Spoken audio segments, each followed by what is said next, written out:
Graça e paz, meus irmãos. Louvamos ao Senhor por esse tempo que Ele nos dá de estarmos aqui. Eu agradeço a Deus por tudo que Ele tem feito na minha vida, como também na vida da sua igreja. Eu quero pedir aos irmãos para estarmos abrindo mais uma vez a palavra do Senhor. Em Marcos, capítulo 8, do verso 22 ao 26, nós temos o relato de mais um milagre que Jesus realizou durante o seu ministério. De acordo com a nossa sequência, este é o 24º milagre que foi realizado pelo Senhor Jesus, dentre aqueles que estão registrados pelos evangelistas. Claro que Jesus fez muito mais do que estes que nós temos os registros. E apenas estamos tratando acerca daqueles que estão escritos, que um dos relatos dos evangelistas são 5 milagres que ele fez durante o seu ministério. Esse é o 24º, então já estamos aí nos aproximando da conclusão dessa série. É um texto mais curto, porém traz mais uma história para nós conhecermos. Que diz assim: então chegaram a Betsaida e lhe trouxeram um cego e pediram a Jesus que tocasse nele. Jesus, tomando o cego pela mão, levou-o para fora da aldeia. Então, cuspiu nos olhos do homem e, impondo-lhe as mãos, perguntou: você vê alguma coisa? O homem, recuperando a visão, respondeu: vejo pessoas, mas elas parecem árvores que andam. Então Jesus novamente pôs as mãos sobre os olhos dele, e o homem, passando a ver claramente, ficou restabelecido e distinguia tudo de modo perfeito. Jesus o mandou para casa, recomendando-lhe: não entre na aldeia. Amém? Não vou orar, já foi feita uma oração por esse momento, mas que Deus aplique em nossos corações a sua palavra nessa noite, abrindo o nosso entendimento para podermos entender a sua palavra. Eu já disse aqui em outros momentos, durante essa série de mensagens, que saber sobre os milagres que Jesus fez, isso é esperançoso. Isso nos traz esperança. Isso nos traz encorajamento, isso nos consola, isso nos fortalece, isso nos anima, quando estivermos enfrentando as nossas dificuldades próprias. Ou seja, se nós nos animamos ou nos sentimos revigorados por uma palavra de alguém, num momento difícil na nossa vida: estou orando por você, estou torcendo por você, Deus abençoe sua vida, espero que você consiga vencer, espero que você consiga superar tudo isso. Se nós nos sentimos bem, quando alguém se dirige a nós dessa maneira, muito mais deveremos nos sentir encorajados, animados, fortalecidos, ao lermos textos como estes, que nos mostram exatamente o próprio Deus manifestando o seu poder, operando maravilhosamente e sobrenaturalmente na vida de pessoas. Porque isso nos traz ao entendimento de que, para Deus, as coisas têm solução.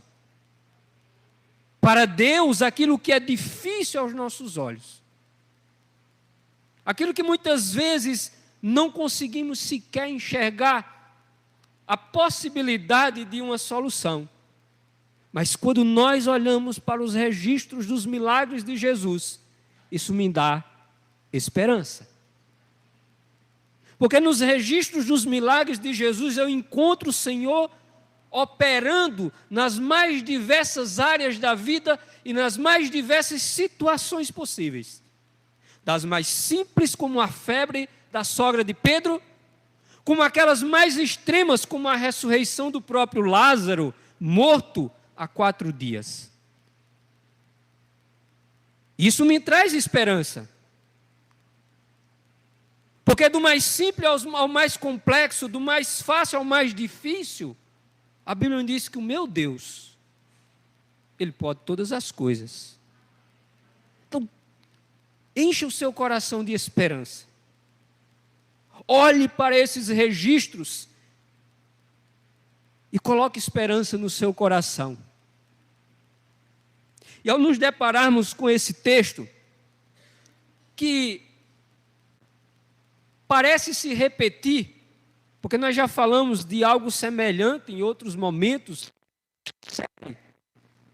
Jesus curando outros cegos,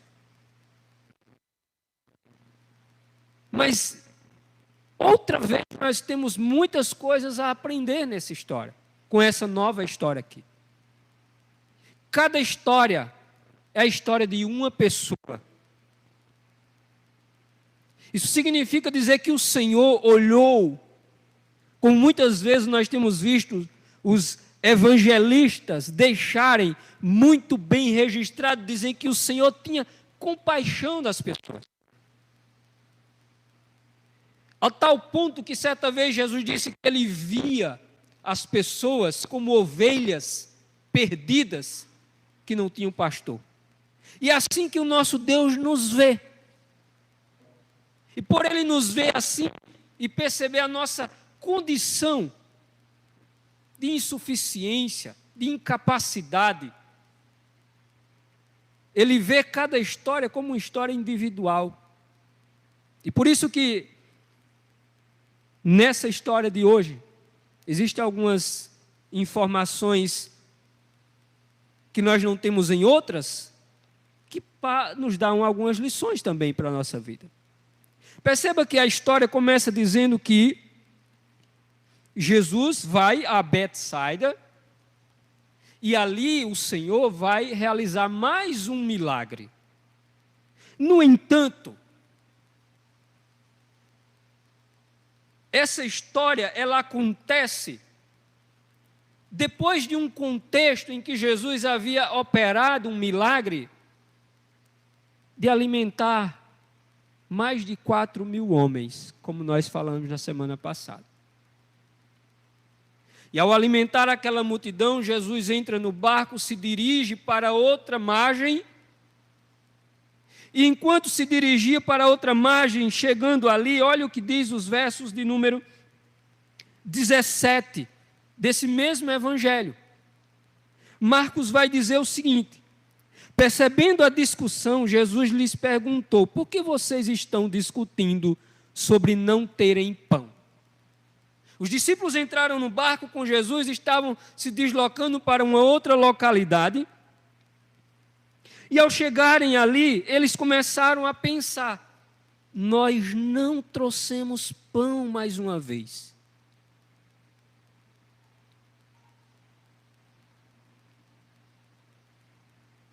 E o verso 17 está dizendo que os discípulos estavam discutindo entre si. E Jesus pergunta: por que vocês estão discutindo sobre não terem pão? Ainda não compreendem nem percebem? Seus corações estão endurecidos? Jesus faz 2 perguntas diante de uma situação que os discípulos parecem que tinham aquilo que eu falei a semana passada aqui, amnésia espiritual. Eles vêm de uma sequência de presenciar o Senhor fazendo obras grandiosas, do Senhor ter multiplicado pão e peixes, mas aqui mais uma vez se repete o mesmo erro na vida dos discípulos. E aí eles estão lá, nós esquecemos de trazer pão mais uma vez, e agora? E Jesus diz, vocês não compreendem? Será que o coração de vocês ainda estão endurecidos? O verso 18 diz assim, olha, Jesus diz para os discípulos, vocês têm olhos, mas não veem. Têm ouvidos, mas não ouvem? Não se lembram? Os discípulos haviam se esquecido de levar pão, a não ser um pão que tinham consigo no barco. Advertiu-os Jesus e disse, estejam atentos e tenham cuidado com o fermento dos fariseus e com o fermento de Herodes. E eles discutiam entre si, dizendo, é porque não temos pão? Quando eu parti os 5 pães para os 5.000, quantos cestos de pedaços vocês recolheram? 12 responderam eles. E quando eu parti os 7 pães para os 4.000, quantos cestos cheios recolheram eles? Ele lhes disse, vocês ainda não entendem? O problema é que eles não entendiam ainda, meus irmãos. O problema é que eles viam, mas não viam. Eles ouviam, mas não ouviam. Eles viam naturalmente, viam naturalmente, mas não ouviam espiritualmente. E é nisso que Jesus está dizendo, vocês não entendem.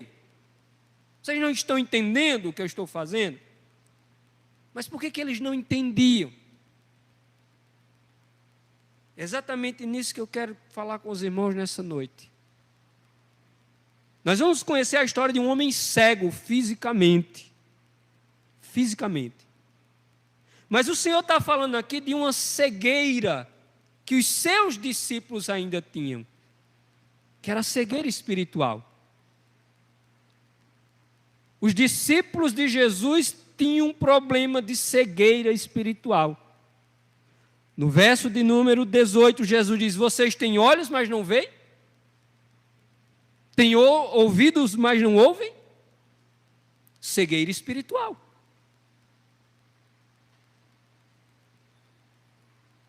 Você sabia que no meio da igreja tem cegos espirituais? Você sabia que nessa igreja aqui, nessa noite, possivelmente, existem pessoas cegas espiritualmente? Estão me ouvindo, mas não estão entendendo. Estão ouvindo e vendo, mas não estão compreendendo. Por quê? Porque espiritualmente elas estão cegas. Assim como os discípulos de Jesus estavam cegos. Corações estão endurecidos. Coração duro não compreende, não aceita, não crê, não recebe. Quem está com o coração endurecido não consegue compreender nem aceitar as obras de Deus. E nessa noite, talvez seja o seu caso. Ah, mas eu já sou crente. Os discípulos também eram crentes, mas estavam cegos espiritualmente. Talvez seja o seu caso. Nós vamos ver que vai haver níveis de cegueira espiritual. Mas vamos olhar para a história do cego, primeiramente. O texto nos diz que ele foi levado até Jesus por outras pessoas. Se ele era cego, precisava de alguém que o guiasse.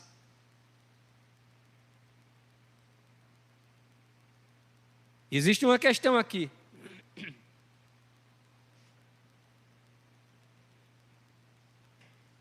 Você já viu uma palavra de Jesus que diz que um cego guiando outro cego, ambos cairão no mesmo buraco. Certa vez, em uma das cidades nos Estados Unidos, um homem cego, com a sua bengala, tentava atravessar a rua. Uma rua muito movimentada, um trânsito intenso. Porém, ninguém o ajudava e ele estava ali, tentando atravessar, mas ele era cego. E diz que ele sentiu que ao seu lado também chegou uma outra pessoa. E como ninguém tomou a iniciativa de tomá-lo pela mão e levá-lo até o outro lado, ao sentir que do seu lado chegou outra pessoa, esse cego se apoia no ombro dessa outra pessoa. E os dois agora começam a atravessar a rua. E de repente se escuta um freio muito forte de um carro que vinha. Mas, infelizmente, não foi possível o carro frear antes de atropelar. E ao policial chegar naquele local, percebeu que o homem já estava morto. Não apenas um, mas o outro também. E aí foi constatado de que aquele outro que também ele se apoiou era cego também. Ambos eram cegos. Mas um confiou no outro.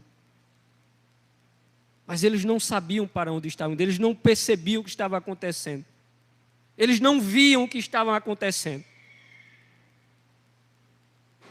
Muitas vezes, meus irmãos,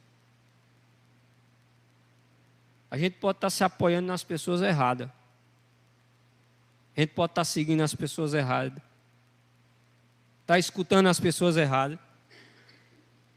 Que estão nos levando também para o mesmo buraco. Porque se elas não sabem para onde estão indo,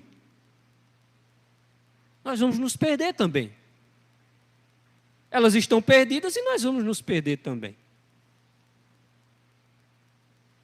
E esse homem foi levado por outras pessoas. E ao chegar ali, diz o texto que pediram a Jesus para que Jesus tocasse nele. As pessoas acreditavam, Jesus precisava apenas tocar no homem, que o homem ficaria com a sua visão sã. Só que Jesus não segue os nossos protocolos, os nossos roteiros. E diz que Jesus toma aquele homem pela mão, porque ele era cego, precisava que alguém o tomasse pela mão. Jesus pega aquele homem pela mão e o tira ali. Veja que o texto diz, ele o leva para fora da aldeia. E ao chegar ali fora da aldeia, diz o texto que Jesus cospe nos olhos do homem. É exatamente isso que o texto diz. Ele cuspiu nos olhos do homem. Por que Jesus não fez uma cura? Bastava tocar, o homem ficaria são, né? Mas Jesus leva ele para fora, cospe nos olhos do homem e faz uma pergunta para ele. Você vê alguma coisa? E o homem responde, vejo pessoas, mas elas parecem com árvore que andam. Nunca vi árvore andar, né? Esse homem, meus irmãos, ele não nasceu cego. Ele não era cego de nascença. Ele perdeu a visão durante a sua vida. Ele sabia o que era uma árvore, ele sabia o que eram pessoas. Algum incidente, ou algum acidente, ou alguma enfermidade fez com que ele perdesse a sua visão em um dado momento da vida. Mas ele disse que via pessoas, mas essas pessoas pareciam árvores andando. Ou seja, uma visão embaçada ainda. Ele via apenas um vulto. Mas ele já conseguia enxergar algumas coisas. E Jesus, diz o texto, pôs as mãos sobre os olhos dele agora, e o homem passou a ver claramente. Olha o que o texto diz. Ficou restabelecido. Restabelecido significa que ele voltou a uma condição que ele tinha anteriormente. Ou seja, a sua visão foi restabelecida. Ele voltou a enxergar. E ele agora voltou a enxergar perfeitamente, diz o texto. E ele agora conseguia distinguir tudo de modo perfeito. Provavelmente, Marcos não está detalhando aqui a história, mas ele deve ter dito para o Senhor: agora eu estou vendo. Eu estou vendo as pessoas, eu estou vendo. E aí Jesus dirige-se para ele dizendo o seguinte: se você já está vendo, vá para casa. Não entre na aldeia, porque Jesus havia tirado ele da aldeia. Não entre na aldeia, vá para casa. Vá para casa. E aquele homem deve ter ido para casa. E aqui termina a história. Sem maiores detalhes, porque o principal daquilo que o Senhor quer que nós aprendamos já está aqui. Já está escrito. Um homem que tem a sua visão restabelecida sobrenaturalmente pelo poder de Cristo. Para mostrar mais uma vez que Jesus era o Cristo de Deus, que veio ao mundo para salvar os pecadores. E para mostrar que ele era o Messias prometido. Ele fazia sinais, prodígios e maravilhas, manifestando o poder e a glória de Deus, realizando obras que apenas Deus poderia fazer. E como ele era Deus, ele fazia o que ele fez. Essa história nos mostra claramente que Deus tem poder para fazer aquilo que Ele bem quiser. Pastor, mas será que Jesus cura cego ainda hoje? Eu creio que sim.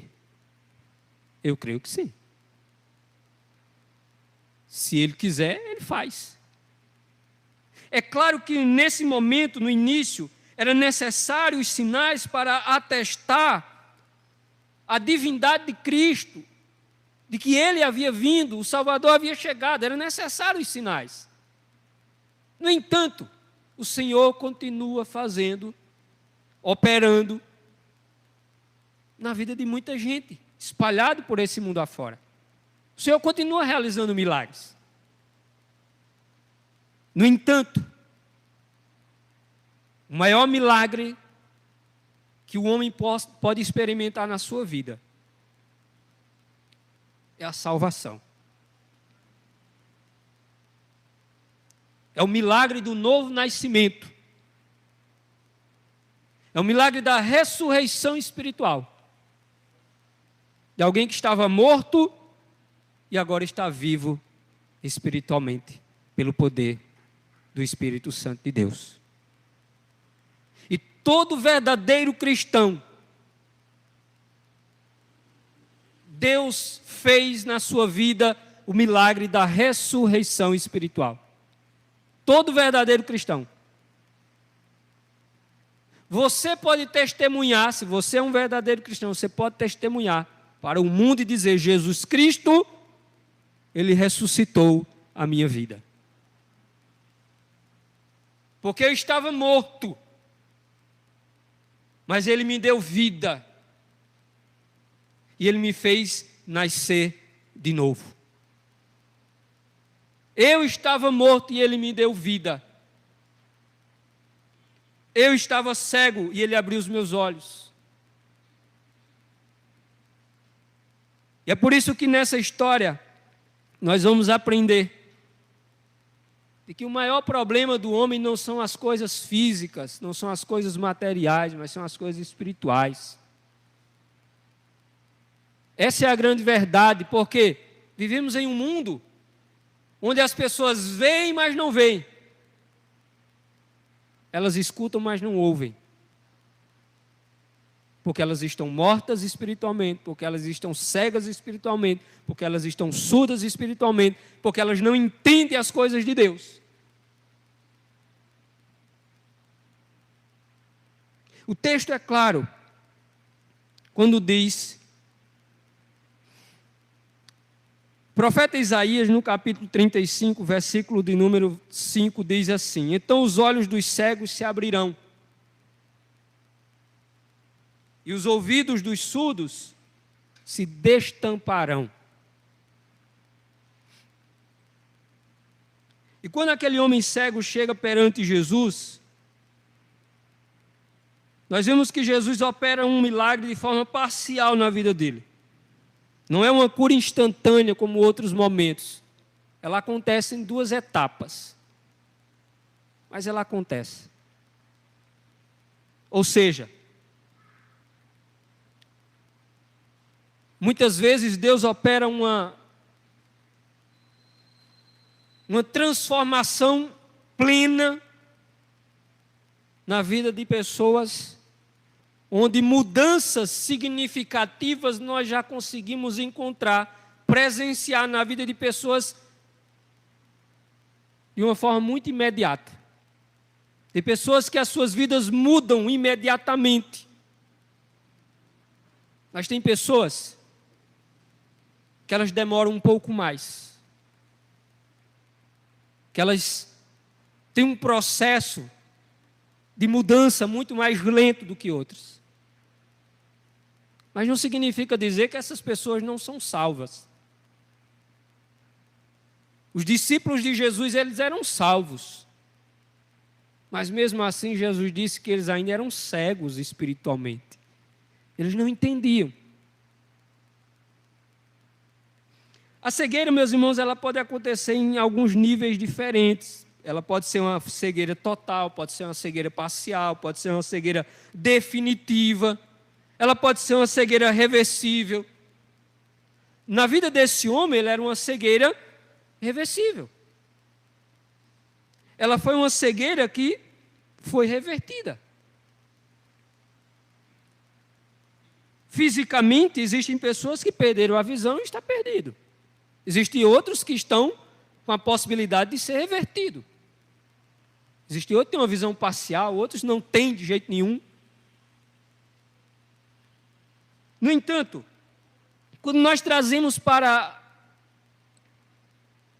o campo da vida espiritual, nós vamos perceber que quando alguém tem uma visão, ou a falta de visão total das coisas espirituais, isso significa que essa pessoa, ela não conhece Deus, ela não compreende as coisas de Deus, ela não crê em Deus, ela não reconhece a Deus, ela não reconhece seus pecados, ela não crê em Cristo como Salvador, porque ela está em uma condição plena, total de cegueira espiritual.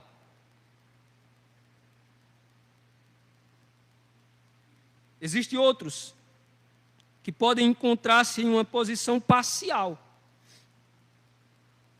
Que vamos imaginar que fosse o caso dos discípulos de Jesus. Uma cegueira parcial. Eles compreendiam algumas coisas, outras não. E a cegueira parcial, ela pode nos ensinar acerca daqueles que ouvem, mas seriam como aqueles que escutam os ensinamentos, o evangelho, mas não obedecem. Escutam o evangelho, mas não obedecem. São os teimosos, os insubmissos. 1, 2, 3 vezes, meus irmãos. Os discípulos cometendo o mesmo erro 3 vezes. Esquecendo de levar pão para as viagens missionárias. Desobedientes, insubmissos, teimosos, escutam, mas fazem ouvido de mercador, como diz o ditado. Ou seja, esse é um problema que é característico dos crentes.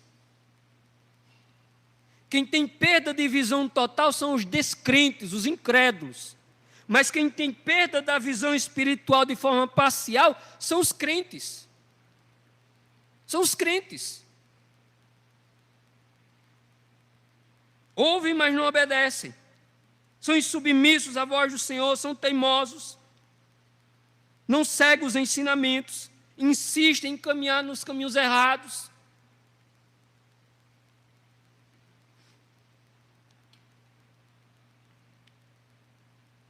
Existe também aqueles que, ao serem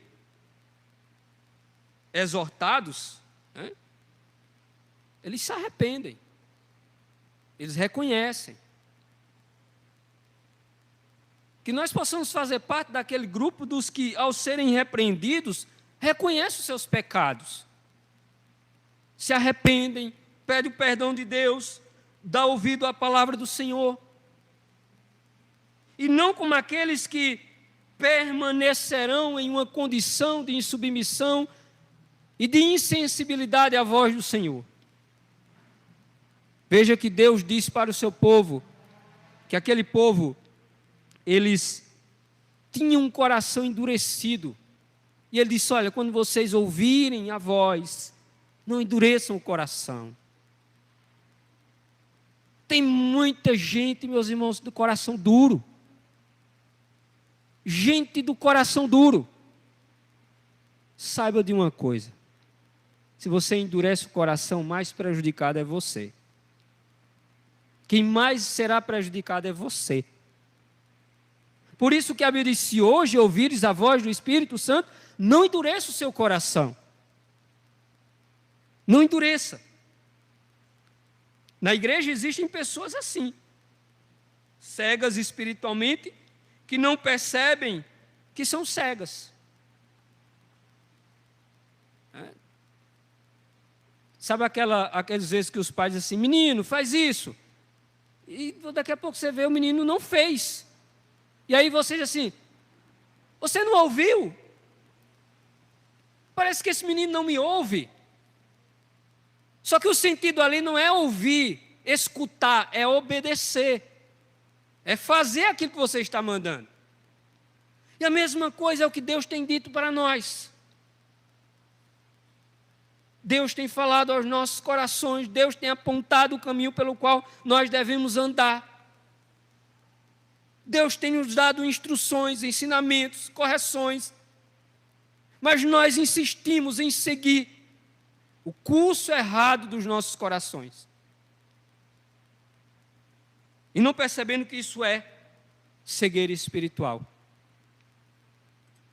Vocês não têm olhos, mas não veem. Têm ouvido, mas não ouvem, disse Jesus aos discípulos.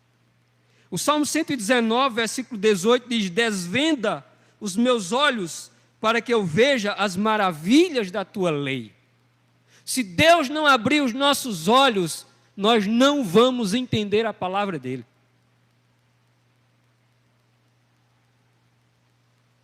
Ore a Deus para que Ele abra os seus olhos.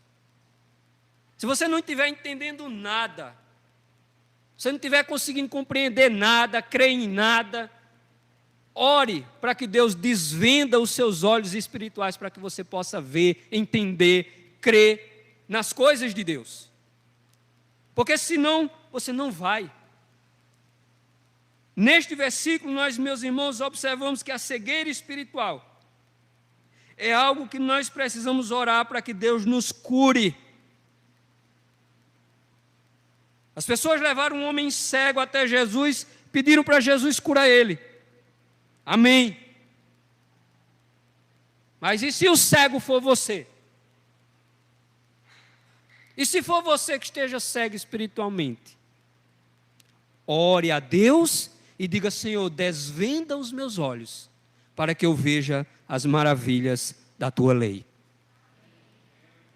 Amém, meus irmãos?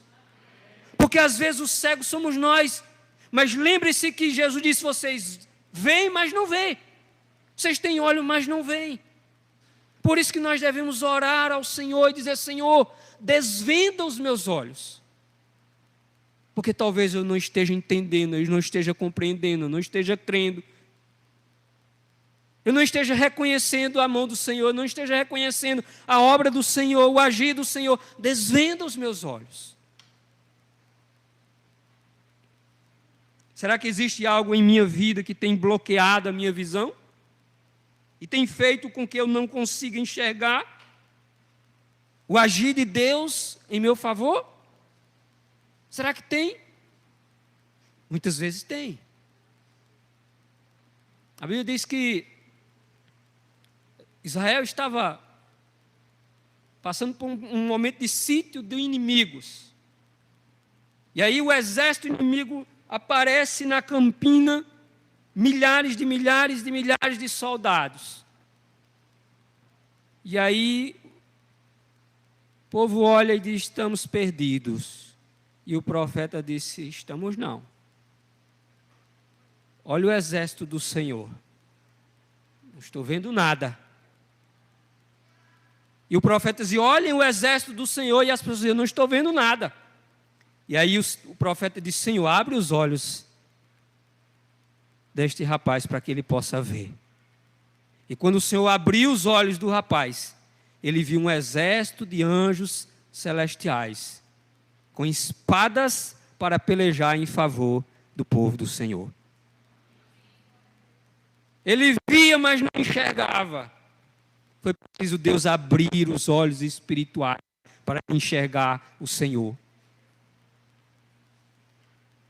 As pessoas procuram as bênçãos de Deus, mas não querem nem saber de Deus que abençoa.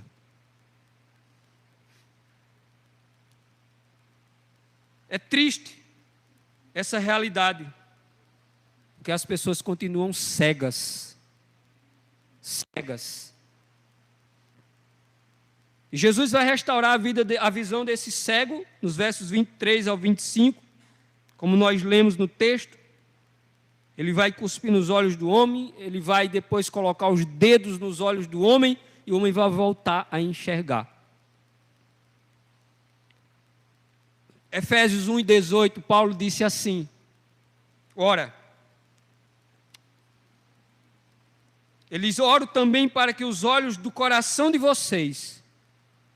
Veja o que é que Paulo está dizendo para os crentes. Paulo diz assim: oro também para que os olhos do coração de vocês sejam iluminados, a fim de que vocês conheçam a esperança para a qual Ele os chamou, as riquezas da gloriosa herança dele nos santos. Meus irmãos, eu não sabia, até a gente ler as Escrituras, que coração tem olho. Mas é isso que a Bíblia está dizendo. Paulo disse: oro também para que os olhos do coração de vocês sejam iluminados. Porque se os nossos olhos espirituais não forem iluminados, nós não vamos conhecer, nós não vamos crer, nós não vamos confiar, nós não vamos ter esperança, nós não vamos esperar no Senhor. Se os nossos olhos espirituais não forem iluminados, nós não seremos capazes de fazer essas coisas. Cristo veio para nos tirar das trevas e nos levar para a luz. É isso que diz a sua palavra. Ele veio para nos tirar das trevas e nos levar para a luz. Existem pessoas que experimentam mudanças nas suas vidas ao serem transportadas das trevas para a luz. Mas aqueles que não experimentam mudanças é porque ainda estão nas trevas. Certa vez, depois da ressurreição de Cristo, mais uma vez os discípulos, viu? Crente tem cegueira parcial, espiritualmente falando. Você vai ter que guardar essa palavra nessa noite. Você vai ter que refletir como anda a sua visão espiritual. Diz o texto que depois da ressurreição de Cristo, Jesus se encontra com um grupo de discípulos, conversa com ele, come com eles, dialoga com eles, traz ensinamentos para eles, mas eles não reconhecem que estavam com Jesus. Mais uma vez, andavam com ele, mas estavam com ele e não reconheceram que era ele. Lucas capítulo 24, versículo 31 e 32, diz assim: estes homens, depois que o Senhor foi embora, depois desse momento longo que ele passou com eles, sem perceber que era o Senhor, diz o seguinte: então os olhos deles foram abertos, e o reconheceram, e ele desapareceu da vista deles. E perguntaram-se um ao outro: não estava queimando o nosso coração enquanto ele nos falava no caminho e nos expunham as Escrituras? O Senhor estava falando a palavra e eles não estavam reconhecendo. O Senhor estava ensinando a palavra e eles não estavam reconhecendo. O próprio Senhor estava com eles e eles não reconheceram. Cuidado, meus irmãos, porque você pode estar cego espiritualmente, parcialmente falando, mesmo sendo crente. Mesmo sendo crente, você pode estar cego espiritualmente. Sua visão pode não ser plena ainda. Por isso que você não crê plenamente, você não confia plenamente. Por isso você não conhece o Senhor plenamente, você não sabe quem é Deus plenamente. Você não crê na soberania de Deus plenamente. Você não crê naquilo que Deus pode fazer plenamente, porque você está cego espiritualmente. Os olhos deles estavam fechados.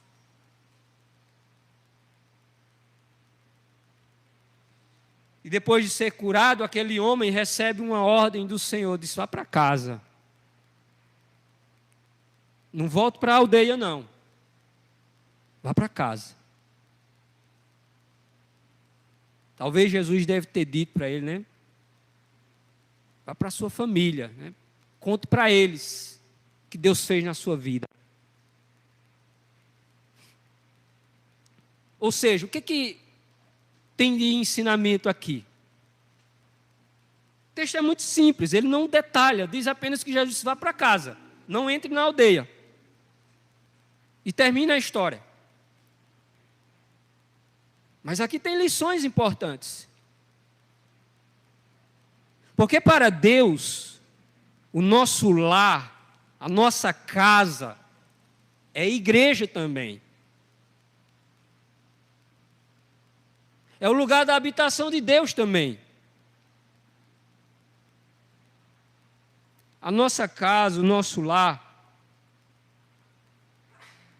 é o lugar onde, primeiro, o Evangelho precisa ser compartilhado e vivido. O lugar primeiro em que o Evangelho tem que ser compartilhado e vivido é no lar. É na casa. É o primeiro lugar. Às vezes a gente diz assim: Senhor, é bom, eu gosto. Nós terminamos uma campanha, já tem outra para começar, a campanha de missões estaduais. Nós precisamos resgatar esse sentimento de igreja missionária. Mas às vezes a gente escuta dizer assim: pastor, a gente tem que fazer missão, a gente tem que pregar o Evangelho. Tem. Você está totalmente certo, meu irmão. A gente precisa sair e pregar o Evangelho. Tem. Isso é pura verdade. Mas nós não estamos pregando dentro da nossa própria casa. Nós não estamos compartilhando o nosso próprio lar.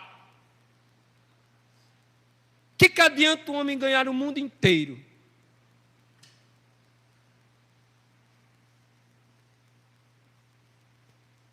Sabe por que Jesus mandou ele para casa? Porque a casa é o lugar onde nós precisamos compartilhar o Evangelho. A casa é o lugar onde nós precisamos compartilhar as coisas que Deus tem feito em nós e através de nós. Nós precisamos incutir na cabeça dos membros da nossa família que Deus é bom, que Deus salva, que Deus cura, que Deus liberta, que o Senhor transforma, que Ele é o Salvador, que Ele vai vir. Mas nós só poderemos incutir isso se nós vivermos isso. Nós precisamos viver isso na nossa casa. Vá para casa. Você tem que falar primeiro é para a sua casa. que Deus fez na sua vida. Mostre primeiro para eles. Eles precisam ver primeiro. Por quê, meus irmãos? Sabe por quê? Porque a casa é a igreja. O lar é a igreja. Às vezes a gente faz uma... né? A igreja é aqui. Não, aqui não é igreja, gente. Que abrimos um lugar, nós nos reunimos em comum para prestar culto ao Senhor, mas a igreja não é aqui. A igreja é onde está reunido o povo de Deus, onde o povo de Deus se ajunta. Aqui é um lugar de culto. E a sua casa tem que ser uma igreja. A sua casa tem que ser uma igreja, para compartilharmos as bênçãos de Deus, e para compartilharmos o que Deus tem feito em nós, através de nós, para que Ele possa fazer isso através das nossas vidas. Finalizo. Você lembra da declaração de Josué? Eu e minha casa, minha família, serviremos ao Senhor? Como é que isso vai se tornar verdade? Isso só se torna verdade quando nós primeiro fazemos isso, compartilhando, vendo, dentro do nosso lar, senão isso nunca vai se tornar verdade. Josué disse, eu já ensinei a minha casa, e nós decidimos que vamos fazer isso. Agora vocês decidam o que vocês vão fazer, porque eu e a minha casa já decidimos que vamos servir ao Senhor. Nosso lar precisa ser um lugar onde nos lembramos constantemente das bênçãos de Deus. E que falamos das bênçãos de Deus. Concluo dizendo assim, com algumas perguntas. Vocês têm compreendido o Evangelho? Você tem compreendido o Evangelho? Vocês já reconheceram os seus pecados? Você já reconheceu e já recebeu Jesus como seu Salvador?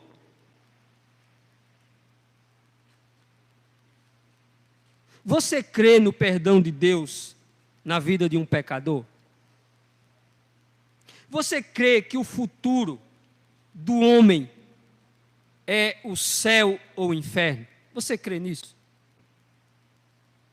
Se você ainda não crê, ou não consegue compreender essas coisas, é porque você está cego, espiritualmente. Por isso que você não entende. Por isso que você não consegue compreender. Você não consegue crer. Porque você está cego espiritualmente. Ore a Deus nessa noite. E diga, Senhor, eu não consegui entender ainda o Teu Evangelho, não consigo entender ainda a salvação. Por isso, desvenda os meus olhos para que eu possa ver as maravilhas da Tua palavra. E possa crer no Senhor. E após fazer essa oração, você possa crer e receber Jesus como seu Salvador. Porque enquanto você não crer e não reconhecer Jesus como seu Salvador, você continuará cego espiritualmente. Amém?